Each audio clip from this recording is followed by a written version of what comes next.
तो last session में हम लोग बात किए थे कि जो प्राइस में सडन स्पाइक आता है वो क्यों आता है, उसके बारे में बात किए थे। और ये भी देखे थे कि जो बड़े बड़े कैंडल्स बनते हैं वो क्यों बनते हैं, उसके पीछे का रीजन क्या है, और वो कैंडल्स हम और आप नहीं बना सकते हैं, इसके बारे में भी बात किए थे। और ये भी देखे थे कि जो रीजन था price increase in demand and supply, और इंस्टीट्यूशनल फुटप्रिंट्स के बारे में बात किए थे, और साथ ही फील्ड ऑर्डर्स और अनफील्ड ऑर्डर्स के बारे में बात किए थे। तो जैसा कि लास्ट सेशन में हम लोग बोले थे कि अगले सेशन में हम लोग बात करेंगे कि कंपोनेंट्स ऑफ जॉन, और उसके बारे में हम लोग कुछ पहले भी पढ़ चुके हैं। याद कीजिए एनआरसी और ईआरसी, एक्सपेंडेड रेंज कैंडल और नैरो रेंज कैंडल। तो नैरो रेंज कैंडल को हम लोग क्या बोलते थे, बेस कैंडल, और एक्सपेंडेड रेंज कैंडल को लेग कैंडल्स। अब क्या है कि जॉन का 3 कंपोनेंट है। पहला कंपोनेंट लेग इन, दूसरा कंपोनेंट बेस, तीसरा कंपोनेंट लेग आउट। तो सबसे पहले आते हैं हम लोग बेस के ऊपर। तो चार्ट में आपको दिख रहा होगा ये जो छोटे कैंडल्स हैं जो एकदम छोटे साइज में होते हैं चार्ट में बाकी कैंडल्स के कंपैरिजन में। तो यहां पे ये रहा बेस कैंडल, ये मिलके बेस बना दिया, और यहां पे भी बेस बना दिया। बाकी कैंडल्स को अगर हटा दिया जाए तो ये एक बेस बनाता है। तो अभी आपको बेस एरिया दिख रहा होगा और इसमें 2 लाइन दिख रहा होगा, एक तो ये वाला और दूसरा ये वाला। सेम अगेन दूसरे बेस एरिया में भी, पहला तो ये वाला, दूसरा ये वाला। तो अभी आपको जो कैंडल दिख रहा है इसका जो क्लोजिंग प्राइस होगा कहीं यहां होगा। अब ये प्राइस के नजदीक जो लाइन है उस लाइन को हम लोग बोलते हैं प्रॉक्सिमल लाइन। प्रॉक्सिमल मतलब होता है जो नजदीक है, ठीक है, प्रॉक्सिमल लाइन। तो क्योंकि इसमें 2 लाइन बनाया तो एक को हम लोग प्रॉक्सिमल लाइन बोल दिए, और जो प्राइस से दूर है उस लाइन को बोलेंगे डिस्टल लाइन। डिस्टल मतलब होता है दूर। अगेन इस बेस के लिए भी प्राइस के नजदीक कौन सा लाइन है, ये, तो इसको क्या बोलेंगे, प्रॉक्सिमल लाइन, और इसको क्या बोलेंगे, डिस्टल लाइन। प्रॉक्सिमल लाइन को अभी हम लोग एक और नाम दे रहे हैं, जॉन लो, और डिस्टल लाइन को जॉन हाई। अगेन यहां भी सेम, बट ध्यान रखना है कि जो जॉन लो और जॉन हाई जो नाम दिए हैं, जबकि पहले ऑलरेडी एक नाम दे चुके हैं प्रॉक्सिमल लाइन और डिस्टल लाइन, उसके बावजूद भी वापस दोबारा नाम दे रहे हैं। क्यों? क्योंकि डिस्टल लाइन और proximal line can be altered, यानी कि मतलब चेंज हो सकता है। यह बाद में पता चलेगा आने वाले सेशन में, लेकिन जॉन लो और जॉन हाई एक बार मार्क करने के बाद वो चेंज नहीं होगा। फिलहाल के लिए अभी बस नाम याद रखना है आपको। तो जॉन का 3 कंपोनेंट के बारे में हम लोग बात किए थे, एक हम लोग क्लियर कर लिए, किसके बारे में, बेस। तो अब लेगिन के बारे में बात करते हैं। लेगिन का कुछ पॉइंट्स है जो कि बहुत इंपॉर्टेंट ध्यान रखना है। सबसे पहली बात तो मैं ये बता दे रहा हूं कि इसका नाम लेगिन क्यों पड़ा। ये जो कैंडल आपको दिख रहा है बेस के पहले, बेस बनने से पहले ये जो कैंडल आपको दिख रहा है इसको बोलते हैं हम लोग लेगिन कैंडल। इसका नाम लेगिन इसलिए पड़ा है क्योंकि ये बेस की तरफ आ रहा है, कमिंग इनटू द बेस, कि मतलब अगर प्राइस इधर से आ रहा है, इधर से आ रहा है, ड्रॉप हो रहा है, और ड्रॉप होने के बाद ये बेस बनाया तो पहले प्राइस यहां आया और ये किधर जा रहा है, बेस की ओर, बेस की ओर इंटर हो रहा है। तो लेग इनसाइड ऐसे याद रख सकते हैं, लेग इनसाइड, ठीक है। अब आगे बढ़ते हैं। अब तो ये हो गया इस बेस के लिए एक लेगिन कैंडल, अगेन इस बेस के लिए भी एक लेगिन कैंडल होगा, ठीक है।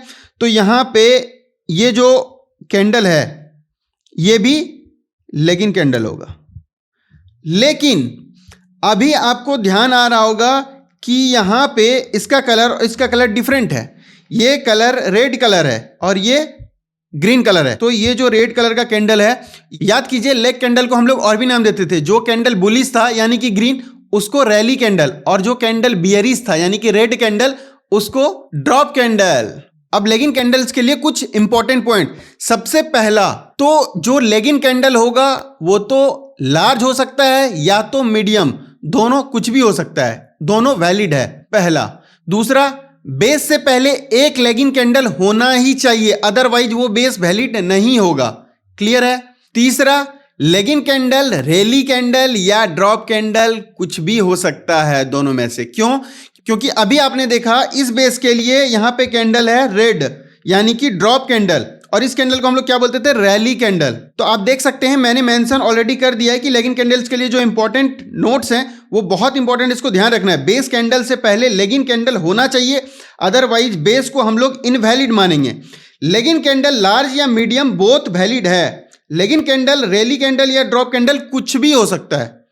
अब आते हैं तीसरे कंपोनेंट पे, जॉन का तीसरा कंपोनेंट। पहला कौन सा था, लेगिन, दूसरा क्या था, बेस, तीसरा क्या है, लेग आउट। तो अब लेग आउट के बारे में बात करते हैं। सबसे पहले तो इसका नाम लेग आउट क्यों पड़ा? लेग आउट इसका इसलिए नाम पड़ा है, जिस तरह से लेग इन था उसी तरह से लेग आउट, यानी कि बेस से बाहर जा रहा, आउटसाइड, ऐसे ध्यान रख सकते हैं। ये रहा बेस और बेस से देखिए बाहर जा रहा, और ये क्या था? इनसाइड, ये coming in to the base and living out to the base, तो ये बेस को छोड़ रहा है, ठीक है, तो इसीलिए इसका नाम पड़ा है लेग आउट कैंडल। अगेन इस बेस के लिए भी यहां एक लेग इन कैंडल जो कि अंदर जा रहा है, मतलब बेस में एंटर कर रहा है और वापस से यहां से निकल रहा है, तो ये लेग आउट कैंडल। अब लेग आउट कैंडल्स के लिए बहुत इंपॉर्टेंट ध्यान रखना है कि leg out candles only large candle होना चाहिए, अगर मीडियम कैंडल हुआ तो वो वैलिड नहीं है। तो अब आप मुझे बताइए, ये जोन के 3 कंपोनेंट्स दिख रहे हैं आपको, कौन सा? ये क्या है? लेग इन, ये अंदर आ रहा है, और ये लेग आउट, और ये तो बेस यहां पे मेंशन किया हुआ है, और ये अगेन लेग आउट, ये लेग इन। तो एक जोन के लिए 3 कंपोनेंट्स मस्ट है, और तीनों के जो कंडीशन है वो फिलफिल करना चाहिए, तभी एक जोन कंप्लीट जोन कहलाएगा, ठीक है। तो अब मेरा एक सवाल, अभी आपको यहां पे 2 बेसेस दिख रहे हैं, 2 लेग आउट दिख रहे हैं, 2 लेग इन कैंडल दिख रहे हैं। अब आप मुझे बताइए, ये एक जोन बना दिया, ये दूसरा जोन बना दिया, इस जोन का क्या नाम, इस जोन का क्या नाम? हम लोग पहले पढ़ चुके हैं, सप्लाई जोन और डिमांड जोन। अब आप मुझे बताइए कि कौन सा डिमांड जोन और कौन सा सप्लाई जोन? अरे भाई, ये सप्लाई जोन होगा, ये डिमांड जोन होगा। क्यों? क्योंकि यहां से प्राइस क्या हो रहा है? प्राइस में स्पाइक आ रहा है। डिमांड जब बढ़ता है सप्लाई से तब प्राइस इंक्रीज करता है, पहले हम लोग पढ़ चुके हैं। और जब सप्लाई एक्सीड करता है डिमांड से तो प्राइस घटता है। तो देख लीजिए, यहां से प्राइस ड्रॉप हो रहा है और यहां से प्राइस इंक्रीज हो रहा है। तो ये क्लियर है। अब यहां पे मैंने मेंशन किया हुआ है कि leg out candle must be large in size, बहुत। हाँ, अब एक और सवाल, लेग आउट कैंडल्स के केस में यहां पे 2 लेग आउट कैंडल दिख रहे हैं आपको। एक लेग आउट कैंडल जो है ये अगेन ग्रीन कलर का है और ये है रेड कलर का, यानी कि एक बुलिश और एक बियरिश। एक आप मुझे बताइए, अभी मैंने पूछा था कि जब लेगिंग कैंडल कोई भी हो सकता है, यानी कि रैली कैंडल भी हो सकता है, ड्रॉप कैंडल भी हो सकता है, यानी कि बियरिश और बुलिश कुछ भी हो सकता है। लेकिन लेग आउट के केस में अगर डिमांड जोन हुआ तो लेग आउट कैंडल कैसा होगा? Rally candle. और अगर सप्लाई जोन हुआ तो बुलिश, यानी कि ड्रॉप कैंडल। ये ध्यान रखना है।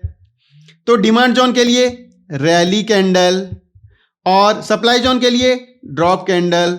सिंपल है, अगर चीजों को आप अच्छे से सिंक्रोनाइज करोगे तो आपको सारी चीजें क्लियर होती जाएगी। आज के लिए बस इतना ही रखते हैं। नेक्स्ट सेशन में हम लोग देखेंगे कि जोन के कितने पैटर्न्स बन सकते हैं। अगर आपको सारे सेशन अच्छे से समझ में आ रहे हैं तो वीडियो को लाइक जरूर कीजिएगा और चैनल को सब्सक्राइब कर लीजिएगा। तो मिलते हैं नेक्स्ट सेशन में, तब तक के लिए बाय बाय, टेक केयर।